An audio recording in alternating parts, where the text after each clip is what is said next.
Vamos lá.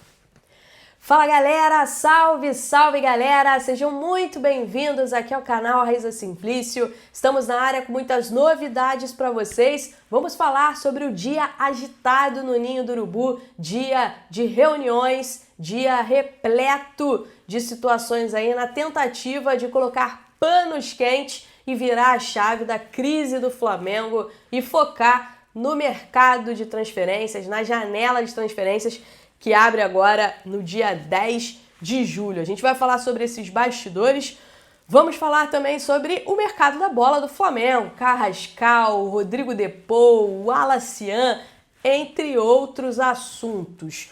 Tudo isso a partir de agora. Então você que está chegando por aí, solta o dedo no like, porque a gente precisa muito do like de vocês. O like de vocês ajuda o nosso conteúdo a chegar em mais e mais pessoas e ajuda também a gente a continuar fazendo conteúdo para vocês. E você que está acompanhando a gente aí ainda não é inscrito no nosso canal, tá dando bobeira, né? Se inscreva aqui no nosso canal, solta o dedo aqui no inscreva-se, clica aqui, se inscreva e ative o sininho também para vocês serem notificados toda vez que a gente tiver novidades por aqui, beleza?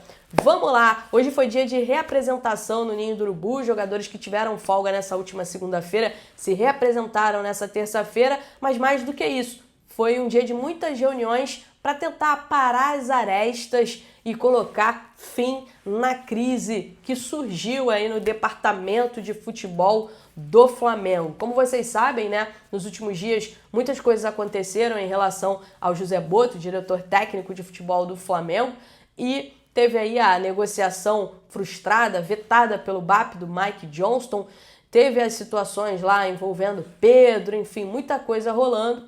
E aí o José Botto chegou a demonstrar insatisfação, né, ao ver que a contratação do Mike Johnston tinha sido vetada. Ele que acertou a contratação, fechou tudo. O Flamengo emitiu as passagens do Mike Johnston para ele viajar, vir para o Rio de Janeiro. Chegaria nesta terça-feira, o que acabou não acontecendo. Isso deixou o José Botto muito irritado, né? O Botto chegou a falar sobre a possibilidade de entregar o cargo, tá? Mas há quem acredite que foi apenas uma reação de momento, de quem estava de cabeça quente.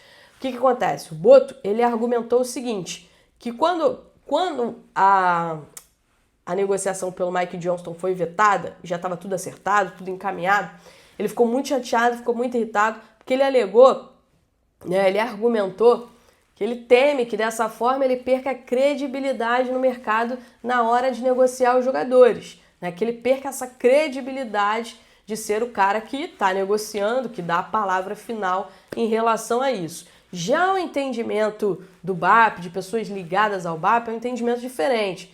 Eles entendem que, assim, o Botto tem autonomia, que ele tem uma carta branca, mas que isso também tem um limite, tá? E que algumas coisas elas precisam ser ajustadas. Que o BAP, ele é o presidente, é quem assume e se tiver algum eventual problema, é ele quem vai responder por isso. E é exatamente por isso que ele tem esse poder de veto. O próprio BAP, em entrevista ao tomar posse como presidente do Flamengo, ele deixou claro, né, que ele não trabalharia com interferências no departamento de futebol, mas que ele seria mais nessa linha de vetar decisões. E foi o que acabou acontecendo. A leitura de pessoas que apoiam o BAP, de aliados, é que de fato, né, nesta situação ele precisava vetar. O Botto não gostou, ficou irritado, ficou chateado, argumentou essa situação em relação a perder a confiança no mercado, etc. Mas as partes conversaram e, ao que tudo indica, assim, houve ali alguns ajustes. O BAP não vai demitir o Botto, não pretende demitir o Botto, tá? E o Botto só vai sair do Flamengo se ele de fato quiser entregar o cargo. Pessoas com quem eu conversei hoje ao longo do dia acreditam que ele não está mais com essa ideia, que ele esteve pensativo, mas que ele não está mais com essa ideia. Agora sim, soube que algumas mudanças vão acontecer no Ninho do Urubu, especialmente ligados à base, à estrutura da base. Nos próximos dias a gente vai estar sabendo mais detalhes para poder trazer aqui para vocês. Agora tem o seguinte, galera, além dessa situação aí do Mike Johnston, tem uma outra equação aí que precisa ser resolvida, que é a situação do Vitor Hugo. O que acontece? O Famalicão está pressionando para a negociação sair. O Flamengo, na figura do José Botto, acertou tudo com o presidente do Famalicão. O que acertou? O Vitor Hugo iria para lá para o Famalicão de graça, né? E o Flamengo manteria 50% dos direitos econômicos do Vitor Hugo. Ou seja, o Flamengo só receberia grana numa eventual venda do Vitor Hugo a partir do Famalicão. E essa negociação, assim como a do Mike Johnston, causou um ruído grande internamente. E há pressão para que essa negociação caia, tá? Há uma pressão interna. Informação que eu tenho é que o Famalicão está fazendo de tudo para essa negociação não cair, para essa negociação sair, está pressionando inclusive o José Botto, né? Mas internamente isso aí estava meio paralisado até o momento e o Flamengo estava analisando se daria ou não daria sequência a isso, tá? E aí outras situações, como por exemplo a do Carrascal. Hoje eu conversei com pessoas próximas ao Carrascal também e essas pessoas me passaram o seguinte: Raíza, no momento, por enquanto, tá tudo quieto, tá tudo calmo, a gente não tem nenhuma novidade, nada andou hoje, tá?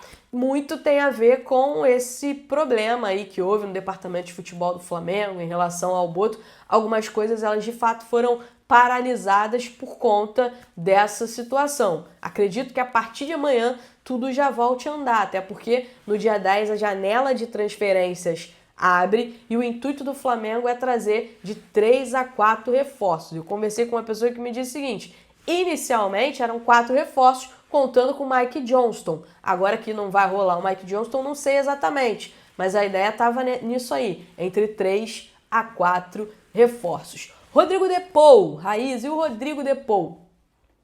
Sei que alguns colegas até trouxeram, né, um possível interesse do Flamengo no Rodrigo De Paul, mas muitas pessoas na imprensa argentina, pessoas muito confiáveis, estão cravando que o De Paul vai defender o Inter Miami, que ele vai se transferir para o Inter Miami. Inclusive, motivo de muita crítica por parte de alguns jornalistas também, porque é um ano da Copa do Mundo, o De Paul vai deixar um mercado competitivo e vai para um mercado que não é tão competitivo assim na visão deles. Mas é isso, assim. O que eu tenho do Flamengo em relação ao Rodrigo De Paul é o seguinte: é um nome que é bem avaliado. Quem é que não vai avaliar bem o Rodrigo De Paul? Acho que qualquer clube no mundo avalia bem o Rodrigo De Paul, mas que não existe um consenso no Flamengo se de fato o Flamengo deveria ou não deveria tentar a contratação do Rodrigo De Paul. Botto, eu sei que gosta do nome do Rodrigo De Paul, mas acha caro. Acho um jogador caro para o Flamengo, que tem outras prioridades no mercado, como ponta esquerda, meia e atacante. Segundo soube, essas são as prioridades do mercado, do Flamengo no mercado.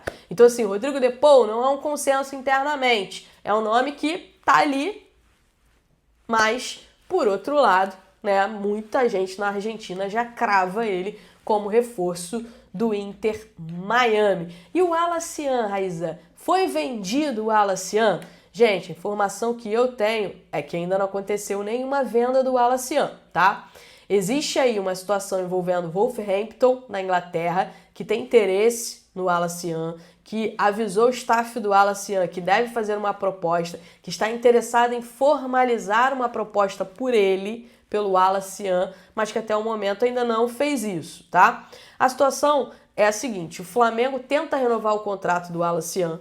O Alacian tem contrato com o Flamengo até dezembro de 2027, mas tem uma multa para clubes de fora de 50 milhões de euros. 50 milhões de euros. Só que para clubes aqui do futebol brasileiro, a multa dele é de 51 milhões de reais. 51 milhões de reais. É muito baixa a multa do Alacian para clubes do Brasil. Muitos clubes podem chegar e pagar a multa e levar o jogador. 51 milhões de reais, é muito baixa. Então, assim, o Flamengo está tentando renovar o contrato dele para dar um aumento salarial para ele, uma valorização salarial que ele merece e também para se proteger nesse caso. Ah, e se não conseguir? Se não conseguir, enfim, vai acabar tendo que negociar. Mas, de novo, o Flamengo não trata nenhum jogador inegociável. Então, se o Wolverhampton amanhã fizer uma proposta boa ao Flamengo pelo Alacian, o Flamengo vai estudar e é capaz de vender sim. E o que seria uma proposta boa pelo Alacian? A informação que eu tenho é que o Flamengo entende que propostas entre 18 a 25 milhões de euros são bons valores em relação ao Al-Nassr, levando em consideração, de novo, hein, a multa dele é uma multa considerada baixa, 50 milhões de euros para clubes europeus, para clubes de fora do Brasil, e 51 milhões de reais para clubes do futebol brasileiro, galera. Mais um assunto aqui com vocês e o Fluminense, hein? Caiu para o Chelsea, eliminado, voltando para casa, acabou a estadia dos brasileiros na Copa do Mundo dos Clubes, Chelsea finalista, quem diria? Chelsea finalista. O Chelsea, aquele mesmo que perdeu para o Flamengo, né, que ficou em segundo lugar no grupo do Flamengo, acabou chegando na final e o Flamengo foi eliminado nas oitavas de final para o Bayern de Munique. Cheguei à conclusão de que a pior coisa que aconteceu para o Flamengo nessa Copa do Mundo foi ter vencido o Chelsea e a melhor coisa que aconteceu para o Chelsea nessa Copa do Mundo foi ter perdido para o Flamengo, que entrou numa chave teoricamente melhor para eles, inclusive eliminando 2 brasileiros, Palmeiras, né, e eliminando também o Fluminense agora. Do outro lado da chave, Bayern de Munique, PSG, Real Madrid. Gente, que loucura é o futebol. Que loucura é o futebol, né? Mas estamos aí. Ó, não esquece de ativar o sininho para vocês serem notificados sempre que a gente tiver novidades por aqui, beleza? Beijo para vocês e até já.